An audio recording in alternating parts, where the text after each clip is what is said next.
칸트와 헤겔, 이 두 철학자는 우리가 사유하는 방식에 엄청난 변화를 불러일으켰습니다. 칸트는 우리가 인식하는 세계의 틀을 새롭게 정립했고, 헤겔은 역사와 정신의 발전을 통해 인간의 진정한 자유를 탐구했습니다. 그들의 철학은 단순한 이론이 아니라 오늘날 우리 삶의 중요한 질문들에 대한 깊은 통찰을 제공합니다. 예를 들어 빵을 훔친 절도범에 대해서 칸트와 헤겔은 과연 어떻게 생각할까요? 이 영상에서 우리는 이 두 거장의 사상을 통해 인간 존재와 세계를 어떻게 바라봐야 할지 탐구해 보겠습니다. 오늘의 이야기 끝까지 시청 부탁드립니다. 칸트의 국가관과 이성에 대한 철학은 그의 윤리학과 정치 철학에서 중요한 위치를 차지한다. 그는 국가와 이성, 그리고 도덕적 행위의 관계를 심도 있게 탐구하였으며 특히 개인의 자유와 국가의 역할, 그리고 이성에 근거한 법과 도덕적 질서에 대해 깊이 있는 견해를 제시하였다. 이성은 칸트 철학의 핵심적 요소로 도덕적 행위와 국가 질서 모두가 이성적 원칙에 의해 정당화된다. 첫째, 칸트의 국가관은 법치주의와 도덕적 자유라는 개념에 기초한다. 그는 국가를 단순히 권력을 행사하는 기구로 보지 않고 이성적이고 도덕적인 존재들이 함께 살아가는 법적 질서로 정의하였다. 그의 국가관의 핵심은 개인의 자유와 법의 조화를 어떻게 이룰 것인가에 관한 문제를 해결하는 데 있다. 개인의 자유를 존중하는 동시에 그 자유가 무질서로 이어지지 않기 위해 법적 질서가 필요하다. 법은 인간의 이성적 자율성을 보호하는 도구이다. 즉, 법이 없다면 개인의 자유는 타인의 자유와 충돌할 수 있기 때문에 법적 틀 속에서 자유가 보장되어야 한다. 국가가 개인의 자유를 보장하는 동시에 도덕적 질서를 수립하는 중요한 역할을 해야 한다.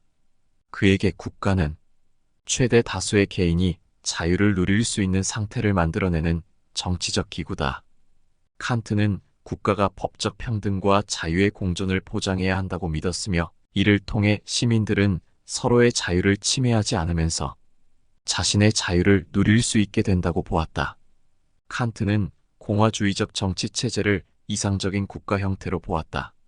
공화주의란 권력이 절대적이지 않으며 법에 의해 제한된 권력의 분립을 특징으로 하는 체제다.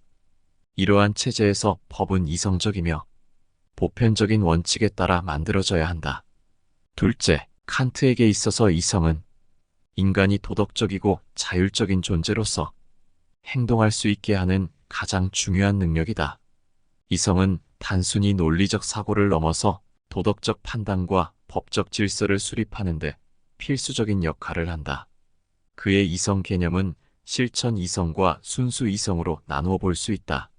순수 이성은 인간이 경험을 통해 얻은 지식과는 독립적으로 논리적이고 형이상학적인 추론을 할 수 있는 능력을 의미한다.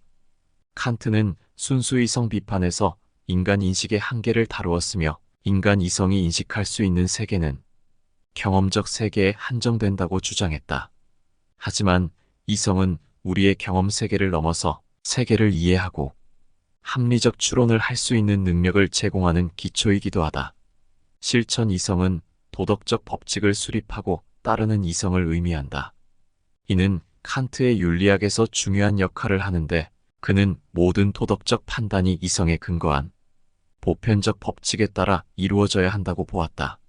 실천 이성은 우리가 도덕적 원칙을 수립하고 자신의 행동을 이성적으로 판단할 수 있게 한다. 칸트는 모든 도덕적 행위가 보편적인 법칙으로 작용할 수 있어야 한다고 보았다. 그의 가장 유명한 도덕적 원칙인 정언명령은 어떤 행위가 보편화될 수 있는가를 묻고 그것이 보편적으로 타당하다면 그 행위가 도덕적으로 옳다고 간주했다. 이때 이성이 중요한 역할을 하며 개인의 자유가 타인의 자유와 조화를 이루도록 하는 것이 바로 이성적 도덕성의 핵심이다. 셋째, 칸트는 국가가 이성적 법질서를 통해 운영되어야 한다고 보았다. 이는 개인의 자유를 침해하지 않으면서도 그 자유가 공정하게 보장되도록 하기 위한 법적 틀을 만드는 것이다. 이러한 국가의 법적 질서는 이성적 사고에 기반하여 구성되며 개인은 자신의 이성에 따라 자율적으로 행동하지만 그 행동이 타인의 자유를 침해하지 않도록 하는 사회적 계약이 국가의 법적 질서로서 기능한다. 칸트는 국가 간의 전쟁을 방지하고 영구 평화를 실현하는 것이 이성적으로 가능하다고 보았다. 그는 영구 평화론에서 국제 질서 또한 이성적 법에 기초하여 수립될 수 있다고 주장했다. 이를 위해 국가들은 서로의 주권을 존중하며 상호 협력을 통해 평화로운 관계를 유지해야 한다는 것이 그의 주장이었다. 칸트에게 국가와 이성은 깊은 관계를 맺고 있다. 국가는 개인의 자유를 보장하기 위한 이성적 법질서에 기초해야 하며 이를 통해 사회는 도덕적이고 평화로운 상태를 유지할 수 있다. 이성은 국가와 개인 모두에게 도덕적 행동과 법적 질서를 가능하게 하는 기초이며 이를 통해 인간은 자율적이고 도덕적인 존재로서 살아갈 수 있다. 헤겔의 국가관과 이성에 대한 철학은 그의 변증법적 역사관과 윤리 철학을 바탕으로 전개된다. 그는 국가를 단순한 정치적 기구로 보지 않고 인간의 자유와 이성의 발전을 실현하는 역사적 과정에서 가장 중요한 단계로 보았다. 이성은 헤겔 철학에서 역사의 전개를 이끄는 원동력이며 국가란 그 이성의 실현을 구체화하는 최종적 형태로 이해된다. 첫째, 그는 국가를 인간 자유의 최고 실현 형태로 보았다. 개인의 자유는 혼자서 완전하게 실현될 수 없으며 국가라는 공동체 안에서 법과 제도를 통해 비로소 완전한 자유를 누릴 수 있다고 주장했다. 그는 국가를 이성의 현존이라고 불렀는데 이는 국가가 개인적 이익을 넘어서 이성적 원칙에 따라 조직된 사회 질서라는 의미를 담고 있다. 개인과 국가의 관계에 대해 헤겔은 개인의 자유와 권리가 국가 안에서만 제대로 실현될 수 있다고 보았다. 개인의 자유가 무제한적인 자율성을 의미하지 않으며 국가의 법과 제도를 통해 자유가 구체화된다고 생각했다. 즉, 개인은 국가 안에서 서로의 자유를 인정하고 법적 도덕적 틀 안에서 살아가는 존재다. 이를 통해 개인의 자유는 단순한 자의적 행동이 아니라 사회적이고 도덕적인 자유로 발전하게 된다. 또한 헤겔은 국가를 윤리적 공동체로 보았다. 그는 국가가 단순한 정치적 통치 구조가 아니라 도덕적이고 윤리적인 공동체라고 보았다. 국가는 개인의 이익을 초월하는 윤리적 정신의 구체적 표현으로 국가를 통해 개인은 자신의 자유를 사회적 윤리적으로 실현할 수 있다. 국가의 법은 개인의 권리를 보호하는 동시에 공동체의 이익을 위한 조정자 역할을 한다. 국가가 없다면 개인은 진정한 자유를 실현할 수 없으며 법적 질서 안에서만 개인의 자유가 보장될 수 있다는 것이 그의 주장이다. 둘째, 헤겔의 이성 개념에 대해 살펴보면 그는 이성을 인간 정신의 본질이자 역사와 세계의 본질적인 원리로 보았다. 헤겔에게 이성은 단순히 추상적이고 논리적인 능력이 아니라 현실에서 구체화되고 실현되는 과정이다. 이성은 역사를 통해 발전하며 그 최종적 실현이 바로 국가라는 틀 안에서 이루어진다. 이성과 자유의 관계에서 헤겔은 자유란 단순히 하고 싶은 것을 하는 것이 아니라 이성적으로 규정된 틀 안에서 실현되는 것이라고 보았다. 그는 진정한 자유가 이성적 질서 안에서 가능하다고 생각했으며 국가가 그 질서를 제공하는 필수적인 기관이라고 주장했다. 또한 헤겔은 이성을 개별적인 것이 아닌 보편적이고 객관적인 원리로 보았다.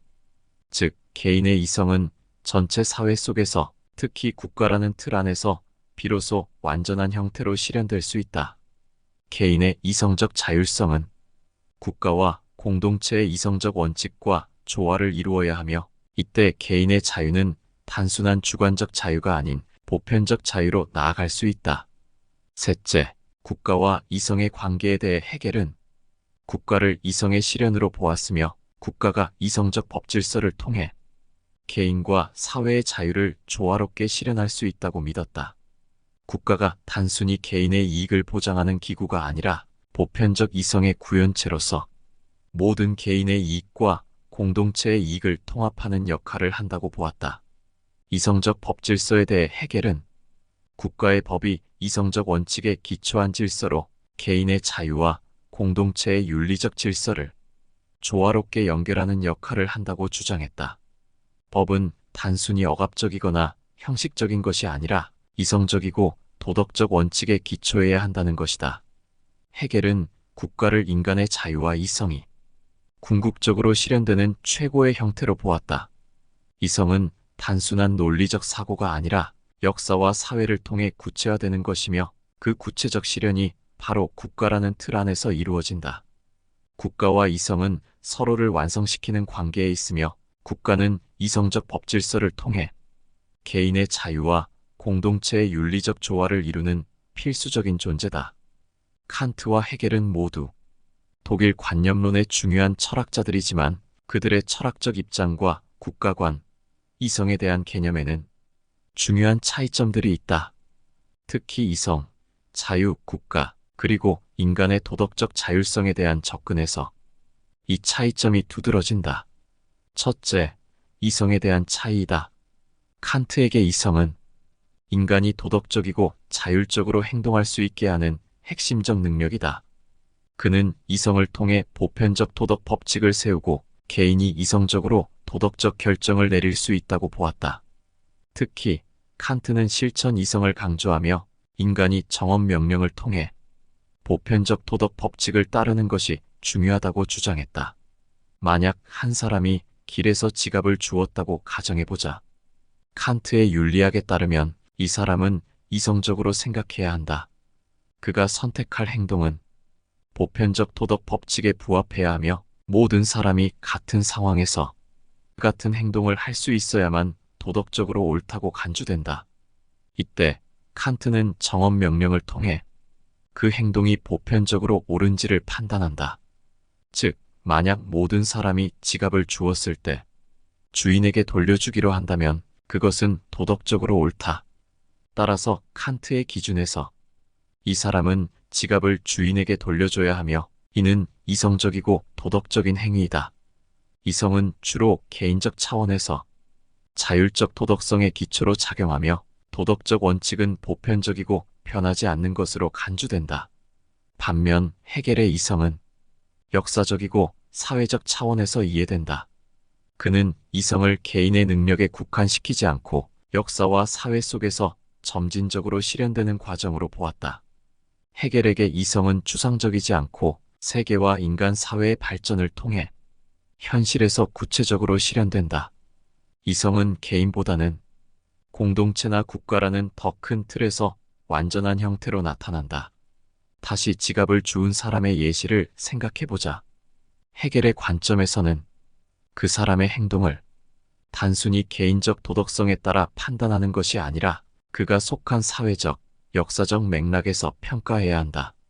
만약 이 사람이 사회적으로 어려운 환경에 처해 있고 그가 지갑을 주어서 자신의 생계를 유지해야 하는 상황이라면 그의 행동은 그 사회적 현실에서 이해될 수 있다. 헤겔은 개인의 도덕적 선택이 단순히 개인의 이성적 판단에 그치지 않고 그가 속한 공동체와 역사의 발전 속에서 고려되어야 한다고 본다. 따라서 이 경우 지갑을 돌려주지 않더라도 그 행위는 그 사회적 맥락 속에서 다르게 해석될 수 있다. 둘째, 자유 개념의 차이이다. 칸트는 개인의 도덕적 자율성과 자유를 매우 중시했다. 그는 자유가 단순한 자의적인 행동이 아니라 이성에 의해 규정된 도덕 법칙을 자발적으로 따르는 능력이라고 보았다. 개인의 자유는 이성적으로 도덕적 법칙을 따를 때 비로소 실현된다고 보며 개인의 도덕적 자율성을 국가나 사회보다 우선시했다. 예를 들어 한 사람이 자신에게 금전적 이익이 되는 부정한 행동을 할 기회가 있다고 가정하자. 칸트는 이때 이 사람이 진정으로 자유로워지려면 이성적이고 도덕적인 법칙을 따르는 결정을 해야 한다고 본다. 금전적 이익을 얻는 것이 유혹적이더라도 그는 도덕적 법칙에 따라 부정을 저지르지 않기로 선택한다면 이때 그는 이성적으로 도덕적 결정을 내린 것이고 진정한 자유를 실현한 것이다. 칸트에게 자유는 자율적으로 이성에 따라 도덕적 법칙을 따르는 능력에서 나온다. 반면 헤겔은 자유를 더 구체적인 사회적 차원에서 이해했다. 그는 자유가 개인의 고립된 상태에서 완전하게 실현될 수 없다고 보았으며, 자유는 공동체와 국가 안에서 상호작용을 통해 실현된다고 주장했다. 개인의 자유는 국가와 사회라는 더 큰 틀 속에서만 완전해질 수 있으며, 국가라는 틀이 개인의 자유를 규정하고 보호하는 역할을 한다고 보았다. 예를 들어 동일한 사람이 부정한 행동을 할 기회를 마주했을 때 헤겔의 관점에서는 그 사람의 자유는 사회적 틀 안에서 정의된다. 그는 자신의 행동이 공동체와 국가 전체의 이익에 어떻게 영향을 미칠지를 생각해야 하며, 공동체 안에서 자신이 맡은 역할을 고려해 결정을 내린다. 즉, 자유는 공동체의 규범과 국가의 법 질서 안에서 실현되며, 이 사람의 선택은 자신만의 이익을 넘어서 사회 전체의 조화 속에서 이루어져야 한다. 이때 그는 자신의 자유를 공동체 속에서 완성하는 것이며, 국가라는 틀이 그 자유를 보호해준다. 셋째, 국가 간의 차이이다. 칸트는 국가를 개인의 자유를 보장하는 법적 질서의 틀로 보았다. 국가는 개인의 권리와 자유를 보호하는 기구이며, 법을 통해 개인의 자유가 조화롭게 실현될 수 있도록 해야 한다고 보았다. 칸트는 개인의 도덕적 자율성을 중시하면서도 이 자율성이 법적 틀 안에서 실현되어야 한다고 주장했다. 그러나 칸트의 국가관은 개인의 자유와 권리에 중심을 두고 있으며, 국가의 역할은 최소화되어야 한다는 점에서 제한적이다. 반면 헤겔은 국가를 인간 자유와 이성의 최고 실현체로 보았다. 국가란 개인의 자유가 사회적, 윤리적으로 실현되는 곳이며, 개인은 국가의 일부로서 비로소 완전한 자유를 누릴 수 있다고 주장했다. 예를 들어 한 개인이 자신의 표현의 자유를 행사하고자 한다면, 국가는 그 개인이 자유롭게 의견을 표명할 수 있도록 법적 보호를 제공해야 한다. 칸트는 법을 통해 개인의 권리와 자유가 조화롭게 실현될 수 있도록 해야 한다고 주장했다. 만약 어떤 사람이 자신이 원하는 방식으로 의견을 표현했을 때 그 의견이 비판을 받거나 제재를 받을 경우, 국가는 그 개인의 표현의 자유를 보호하는 역할을 해야 한다. 그러나 칸트에게 있어 국가는 개인의 권리와 자유에 중심을 두고 있으며, 국가의 역할은 필요 최소한으로 제한되어야 한다. 이는 국가가 개인의 자유를 지나치게 제한하지 않도록 보장해야 한다는 것이다. 헤겔에게 국가란 단순히 개인을 보호하는 기구가 아니라 인간 정신과 이성의 궁극적 실현 장소다. 국가는 단순한 제도적 틀을 넘어 윤리적 공동체로서 개인의 자유와 도덕적 삶을 조화롭게 만들어준다. 예를 들어 개인이 공동체의 일원으로서 어떤 사회적 역할을 수행할 때 그는 비로소 완전한 자유를 누릴 수 있다고 보았다. 만약 한 개인이 사회적 책임을 다하며 자신의 직업을 수행할 때 그 사람은 자신의 자유가 국가와 공동체의 가치와 조화를 이루는 상태에서 진정한 자유를 경험하게 된다. 헤겔에게 국가란 단순히 개인을 보호하는 기구가 아니라 개인의 윤리적 삶을 형성하고 조화롭게 만드는 윤리적 공동체다. 개인의 자유는 국가라는 틀 안에서 사회적, 윤리적으로 실현되며, 개인은 국가의 일부로서 자신이 속한 공동체의 가치를 공유하고 이를 통해 자신의 정체성과 자유를 찾게 된다. 넷째, 도덕성과 역사에 대한 차이이다. 칸트의 도덕성은 보편적이고 절대적이다.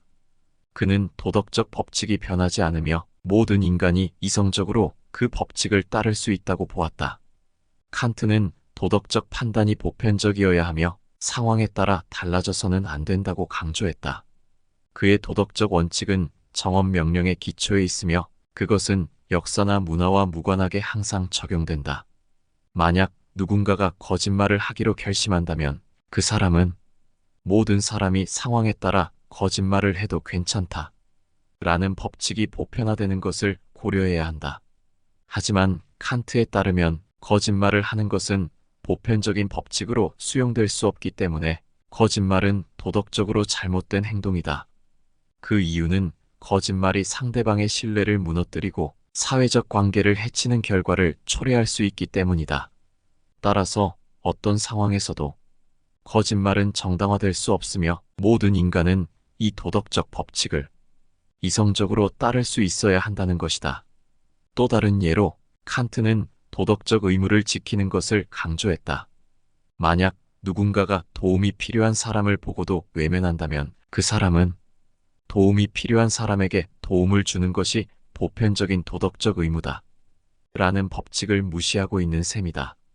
칸트의 관점에서 도움을 주지 않는 것은 도덕적으로 잘못된 행동이며 개인은 이러한 도덕적 의무를 인식하고 이를 실천해야 한다. 여기서도 모든 상황에 적용되는 보편적인 도덕 원칙이 있으며 이 원칙은 개인의 주관적인 판단이나 특정한 상황에 의해서는 변하지 않는다. 반면 헤겔은 도덕성과 역사를 깊이 연결시켰다. 그는 도덕적 법칙이 시대와 사회의 발전에 따라 변화하고 발전한다고 보았다. 도덕적 규범은 절대적인 것이 아니라 역사와 문화의 맥락 속에서 변증법적으로 발전하는 과정이다. 그는 도덕적 진리가 역사적 발전과 함께 변하며 이는 인간 사회의 이성과 자유가 점진적으로 실현되는 과정이라고 보았다. 고대 사회에서는 노예 제도가 흔히 받아들여졌지만 시간이 지나면서 인간의 기본적인 자유와 평등의 가치가 강조되기 시작했다.